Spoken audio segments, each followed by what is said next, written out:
13वीं राशि, उसके अस्तित्व को स्वीकार किया जाए नहीं स्वीकार किया जाए, वैज्ञानिक मैकफी ने ये 13वीं राशि तो सामने रखी, लेकिन ज्योतिष शास्त्रियों में इसको लेकर अपने अपने मत हैं।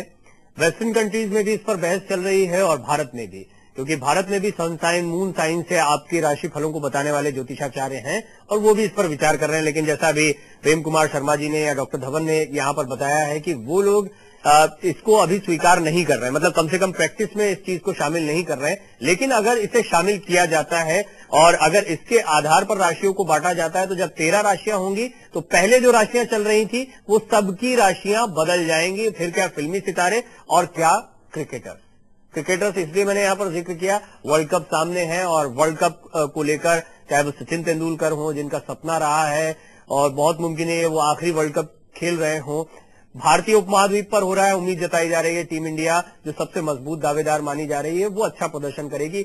ये राशियों पर किस तरह का असर या इन लोगों पर किस तरह का असर पड़ सकता है इस 13वीं राशि के आने के बाद, उस पर भी एक नजर।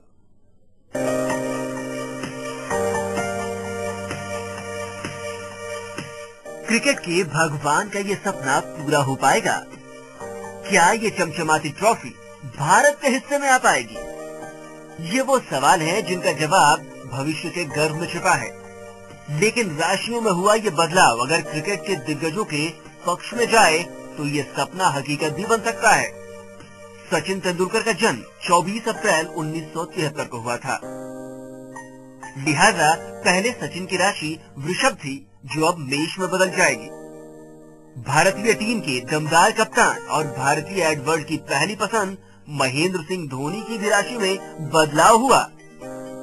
तो 7 जुलाई 1981 को जन्मे महेंद्र सिंह धोनी की पहले की राशि कर्क है, लेकिन फेरबदल के बाद ये मिथुन में तब्दील हो जाएगी। टीम के मजबूत बल्लेबाज युवराज सिंह का जन्म 12 दिसंबर 1981 को हुआ था। पहले युवराज सिंह धनु राशि धारक थे, लेकिन अब युवराज सिंह अफ्यूकस धारक होंगे।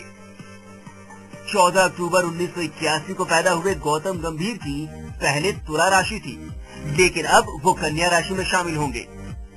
इसी तरह 20 अक्टूबर 1978 की डेट ऑफ बर्थ वाले नजफगढ़ के नवाब वीरेंद्र सहवाग की राशि पहले तुला थी, लेकिन अब वो भी गौतम गंभीर के साथ कन्या राशि में शामिल होंगे। Bureau report, live India. हम बात कर रहे हैं 13वीं राशि की, और 13वीं राशि के बारे में जब बात कर रहे हैं तो ऐसे में अगर सबकी राशियां बदली तो क्रिकेटर्स की राशियां बदलेंगी, और हमने आपको बताया किस तरह से नई राशियां सामने आ जाएंगी। अगर ये राशियों को इंक्लूड कर लिया जाए धवन साहब और नई राशियां हो जाए तो जो पूरा गणित है अभी तक जो कुछ चला आ रहा है वो सारी की सारी किस्मत, वो सारी भविष्यवाणियां सब कुछ बदल जाएंगे हर एक के लिए। ऐसा नहीं है कि वो बदल ही जाएगा। मैं ये कहना चाहता हूँ कि देखिए जो जन्म कुंडली है, जन्म कुंडली यानी जन्म के समय पर ग्रहों की जो सभी ग्रहों की स्थिति थी वो मनुष्य पर ज्यादा प्रभाव दिखाती है, यानी उसका जो इफेक्ट है वो नकारा नहीं जा सकता।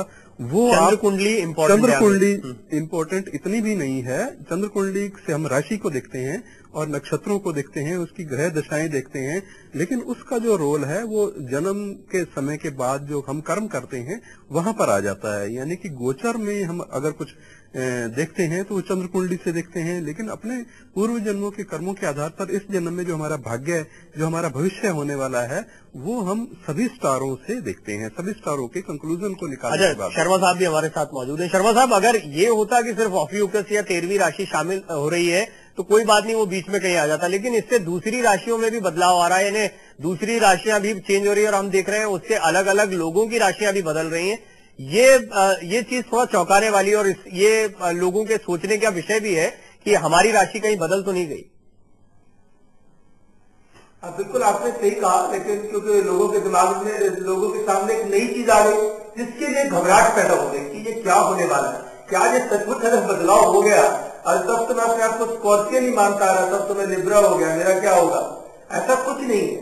धवन साहब ने बहुत बढ़िया बात कही है कि जो हमारी जन्म कुंडली है, जिस समय यूनिवर्स में उस समय ग्रहों की पोजीशन क्या थी जब आपका जन्म हुआ था, असली प्रभाव डालना उस चीज ने। उस समय कोई भी ज्योतिषी किसी भी चीज में कोई चूक करता ही नहीं है, वो हर किस्म के पूरे लगन को लेता है, कौन से नक्षत्र में से वो लगन गुजर रहा है, कौन से उसका लॉर्ड है, कौन सा उसका सब लॉर्ड है, कौन सी दशा उस समय चल रही है, गोचर की दशा कौन सी चल रही है, ये चीजें सिर्फ इंडिविजुअल के लागू नहीं होती, ये चीजें स्टेट के ऊपर भी लागू होती है। कोई स्टेट कब बनी, कोई जिला कब बना, कोई जैसे कोई प्राइम मिनिस्टर कब बना, कोई प्रेसिडेंट कब बना, हर चीज के लिए जिस समय उसने ओथ सेरेमनी ली या जिस चीज की फॉर्मेशन हुई उसकी कुंडली बनती है, और उस कुंडली के अंदर तो कोई अंतर आने वाला ही नहीं है। जब उस कुंडली में अंतर नहीं आने वाला है, जैसे आपने शुरू में अभी थोड़ी देर पहले बात कही थी कि ज्योतिष चंद्र राशि के ऊपर बहुत बड़ा बेस है, हमारा चंद्रमा का बहुत बड़ा आधार है, जिसके ऊपर हम विंशोत्तरी दशा भी निकालते हैं। अगर उसको ध्यान में रखें, शर्मा साहब, अगर आप चंद्र राशि के लिहाज से बात करेंगे तो वो तो मसला बिल्कुल, जैसा मैं लगातार बात भी कर रहा हूँ कि चंद्र राशि को अगर मान रहे हैं तब तो कोई फर्क नहीं है, लेकिन वो लोग जो सन साइन से, या आप भी कुछ किताबें लिखते हैं, या बहुत सारे ज्योतिषी भारत में भी सन साइन के आधार पर किताबें लिखते हैं। बिल्कुल हमने ढेर सारी किताबें लिखी है, नो डाउट, इसमें बहुत सारी किताबें लिखी है, पर मैं ये कहना चाहूंगा जो आधार ज्योतिष का है, वो जिसको कहते हैं वो इंडियन ज्योतिष हमारा सबसे बड़ा आधार रहा, जिसको लेकर के आज वेस्टर्न में भी वही किताबें गई है, यहाँ से आगे सर्च करके उन्होंने निकाली है। उनके सोच के मुताबिक वो बदलाव आता है, वो बदलाव आने से अगर उसके ऊपर रिसर्च होगी, देखिए हम ज्योतिषी लोग जो है आजकल इस मॉडर्न युग में रह रहे हैं, हमें अच्छी अच्छी चीजों को, जब नेपच्यून आया, हर्षल आया, प्लूटो आया, तो हम लोगों ने हैप्पीली एक्सेप्ट किया उस चीज को। अब कोई नई चीज जो अगर टोटल सिस्टम को बदल के रख दे, वो चीज एक्सेप्टेबल ना हो, तो मुझे लगता है कोई भी ज्योतिषी आज मानने के लिए तैयार नहीं है उस चीज के लिए। हमारे इस सिस्टम में मैं ये कहना चाहूंगा, मून सिस्टम को मून साइन को माने या सन साइन को माने, कहीं सिस्टम के अंदर कोई बदलाव नहीं आने वाला। यही ऑक्यूपेशन पहले ही था, ये स्कॉर्पियो और सेजिटेरियस के बीच में फॉल करता था, जिसे मैंने कहा कि कॉन्स्टिलेशन जो होता है जिसे ग्रुप का, तो उसी के अंदर वो आता। हमने तो पहले के गणनाओं में उसको लिया है, ये हमारे लिए कोई नहीं। लेकिन ये जो नए तरीके से इसको दिया जा रहा है, इसमें शर्मा साहब हो ये रहा है कि दूसरी राशियों की तारीखें भी बदल रही हैं, उनका जो ड्यूरेशन रखा जा रहा है वो भी चेंज करके बताया जाए। इस पर मैं बात करता हूं। एक और चीज बहुत दिलचस्प पहलू रहता है जो सनसाइन को मानते हैं, या आप भी जिसके बारे में कहते हैं धवन साहब, आपके सामने भी इसका जिक्र आता होगा, कंपेटिबिलिटी। यानी चंद्र कुंडलियों के आधार पर कुंडलियां तो मिलाई जाती हैं, लेकिन सनसाइन के आधार पर भी, क्योंकि यह थोड़ा आसान होता है, बहुत ज्यादा वो परेशानी नहीं होती इसको जांचने में कि कौन सी राशि किसके साथ मैच कर रही है या कंपेटेबल है। तो हम आपको दिखाते हैं कि अगर ये बदलाव होता है, पहले तो कौन सी राशि किसके साथ कंपेटेबल है, और क्या बदलाव के साथ इस कंपेटेबिलिटी फैक्टर में भी कोई बदलाव आएगा, उस पर भी एक नजर डालते हैं। जैसे सिंह और धनु और ठीक ठाक सबसे बेहतर जोड़ी सिंह और धनु, ठीक ठाक जोड़ी कुंभ, और कर्क और मकर, ये जोड़ी मत बनाना, ऐसा कहा जाता है राशियों के बारे में। मेष के साथ ये सारे कॉम्बिनेशन बताए जाते हैं। वृषभ राशि के लिए कन्या और मकर के साथ सबसे बढ़िया जोड़ी जमती है, कर्क और मीन के साथ ठीक ठाक जोड़ी रहती है, जबकि सिंह और कुंभ के साथ जोड़ी बनाने के लिए इन्हें मना किया जाता है, जो सनसाइन को मानते हैं। मिथुन राशि तुला कुंभ के साथ अच्छी जोड़ी, मेष सिंह के साथ ठीक ठाक जोड़ी, जबकि कन्या और मीन से बचने की सलाह इन्हें दी। वृश्चिक और मीन के साथ कर्क की जोड़ी को अच्छा बताया जाता है, जबकि ऋषभ कन्या के साथ ठीक ठाक, और मेष और तुला से बचने की सलाह। सिंह राशि की मेष और धनु के साथ अच्छी बनती है, मिथुन और तुला के साथ ठीक ठाक, और वृश्चिक और वृषभ से नहीं बनती। ये अभी ये पूरी राशियां आएंगी, मैं समझता हूं दर्शक इसको पढ़ भी रहे होंगे उनकी दिलचस्पी के आधार पर, लेकिन धवन साहब ये इस तरह से लव कनेक्शन को आप कितना ठीक मानते हैं कि सन साइन के आधार पर कॉम्पेटिबिलिटी फैक्टर को जांचना? देखिए, सबसे पहले तो ये देखना होगा कि ये जो नई राशि है, अगर हम ज्योतिषीय विचार करते हैं, हम इस पर विचार करते हैं, नहीं, अभी ये कॉम्पेटिबिलिटी फैक्टर क्या नापा जाना चाहिए? वही आ रहा हूँ। देखिए, सबसे पहले हमें ये निर्णय लेना होगा कि ये जो नई राशि है, इसके लॉर्ड कौन है, इसके स्वामी कौन है, क्योंकि इसी आधार पर हम उनको मिलाते हैं। यानी मिलान जो है, जिसकी आप बात कर रहे हैं, वो अगर मिलान उनमें दोनों की समानता होती है, दोनों का नेचर, दोनों का स्वभाव मिलता है, तो इसी आधार पर हम देखते हैं कि उनके लॉर्ड कौन है, किस राशि के लॉर्ड कौन है। मंगल का जैसे मान लीजिए मेष राशि वाला कोई व्यक्ति है, तो उसको हम कहते हैं कि कर्क राशि वाला उनका मित्र हुआ, या सिंह राशि वाला उनका मित्र हुआ, या धनु राशि वाला उसका मित्र हुआ। तो अगर ये इस स्थान पर जहाँ पर ये रखी जा रही है 13वीं राशि, तो मैं समझता हूँ कि इसका लॉर्ड जो है बृहस्पति शायद माना जा रहा होगा। तो इस आधार पर ये निर्णय लिए जा सकते हैं अगर इसको 13वीं राशि को स्वीकार किया जाए। शर्मा साहब, लव कनेक्शन या कॉम्पेटिबिलिटी फैक्टर में सनसाइन को आप कितना इंपॉर्टेंस देते हैं और क्या इंपॉर्टेंस दिया जाता है तो उसमें भी कोई फर्क आएगा इस नई राशि के इंक्लूजन के बाद? देखिए, बहुत खूब बात आपने कही है। देखिए, जब मिलान की हम बात करते हैं, ज्योतिष में ढेर सारे मिलान के सिस्टम है, जिनमें से सबसे बेस्ट जो माना गया है वो कुंडली का मिलान माना गया। कुंडली के आधार पर जब भी गणनाएं की जाती है, गुणों का मिलान फिर ग्रहों का मिलान माना जाता है। और उसके अंदर भी जिसको कहते हैं कि कई ऐसे सिस्टम आ जाते हैं कि आपको चंद्र कुंडली से भी देखना होगा, लग्न कुंडली से भी देखना होगा, सूर्य कुंडली से देखना होगा, शुक्र कुंडली से भी देखना होगा। और उसके अंदर नाम से भी कुछ लोग मिलाते हैं और सनसाइन से भी मिलाते हैं, न्यूमरोलॉजिकली भी मिलाते हैं। ऐसे ढेर सारे फैक्टर्स हैं। सनसाइन की कंपैटिबिलिटी का हमारे देश में भी प्रचलन हो गया है। तो उसमें जो सनसाइन, किसी भी सनसाइन के अंदर अगर 4 ऐड कर दिया जाए या 8 ऐड कर दिया जाए तो उसके अंदर आपकी कंपैटिबिलिटी उसके सामने आ जाता है, वो त्रिकोण संबंध बन जाता है। या अगर 3-11 का संबंध बन जाए तो ऐसा हम भी मानते चले आ रहे हैं। मैंने अपनी वेबसाइट पर इस चीज को मेंशन किया है कि ये जो सबसे लास्ट की जो कंपैटिबिलिटी आती है, that is the western system, that is the sunshine compatibility. अगर हम उसको 100 माइलेज देके नहीं चल सकते हैं, 100 माइलेज देते हैं कुंडलियों के मिलान को गुणों के मिलान के साथ। वही प्रेम के संबंधों में भी आती है। जब किसी आदमी की, आजकल तो जितने हमारे एक्टर्स हैं सबके पास उनकी कुंडलियां हैं, तो वो प्रॉपर तरीके से मिलान करके चलते हैं।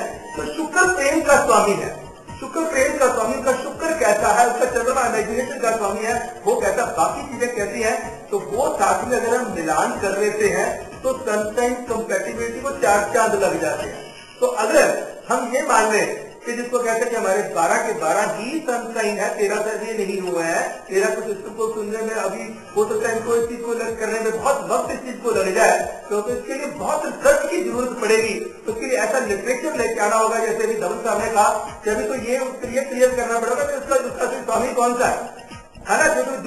ये देखिए शर्मा साहब, ये रिसर्च का मसला है। लेकिन अगर ऐसा होता है, क्योंकि जो ग्रहों का खेल है, जो ग्रहों के खेल में विश्वास रखते हैं, वो यहाँ तय होता है नहीं होता ऐसे मतलब नहीं, वो तो जो चल रहा है ग्रहों का खेल वो होना ही है। ऐसे में अगर वाकई में ऑफियुकस है, 13 राशियां होती हैं और अगर 13वीं राशि को स्वीकार करते हैं तो फिर ये जो चेंज है, राशियों में बदलाव है, इसको भी स्वीकार करना होगा। और उसके आधार पर जब सबकी राशियां बदलेंगी तो ऑब्वियसली सबकी कॉम्पेटिबिलिटी फैक्टर भी चेंज हो जाएंगे, यानी एक बड़ा घालमेल हो जाएगा। तो ये एक बहुत कंफ्यूजन की स्थिति हो जाएगी। और मुझे लगता है अभी शुरुआती तौर पर ये खोज है या डिस्कवरी है, तो इस पर आप लोग भी विचार कर रहे होंगे। इस बीच कुछ दिलचस्प पहलू, हमने क्रिकेटर्स की बात की, बॉलीवुड सितारों की बात की, पॉलिटिशियंस को कैसे छोड़ दें। राजनेताओं की कुंडलियों में भी, या उनकी, माफ कीजिएगा, कुंडलियों का यहाँ पर कोई सवाल ही नहीं उठ रहा है क्योंकि सनसाइन का सवाल है, उनकी राशियों में भी परिवर्तन आ रहा है। क्या इसका असर उनके राजनीतिक जीवन पर पड़ सकता है? इस पर भी एक रिपोर्ट। देश की सबसे दमदार सियासी शख्सियत सोनिया गांधी पर 13वीं राशि का क्या प्रभाव रहेगा? क्या उनका सियासी कद बढ़ेगा या फिर उसमें ढलान आना शुरू हो जाएगा?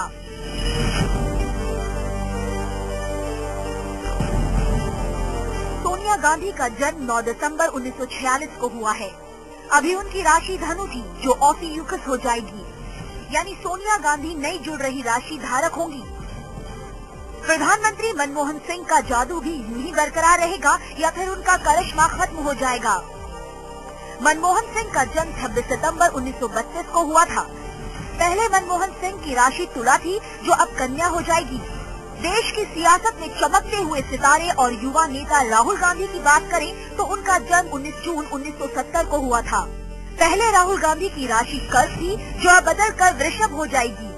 उत्तर प्रदेश में मिशन 2012 के लिए जी जान से लगे राहुल गांधी के लिए ये बदलाव कितना कारगर होगा, ये देखने वाली बात होगी। देश के उप प्रधानमंत्री रहे लाल कृष्ण आडवाणी का प्राइम मिनिस्टर इन वेटिंग का इंतजार भी नई राशि खत्म कर पाएगी। आडवाणी का जन्म 8 नवंबर 1927 को हुआ था। अभी आडवाणी की राशि वृश्चिक है जो बदल कर तुला हो जाएगी।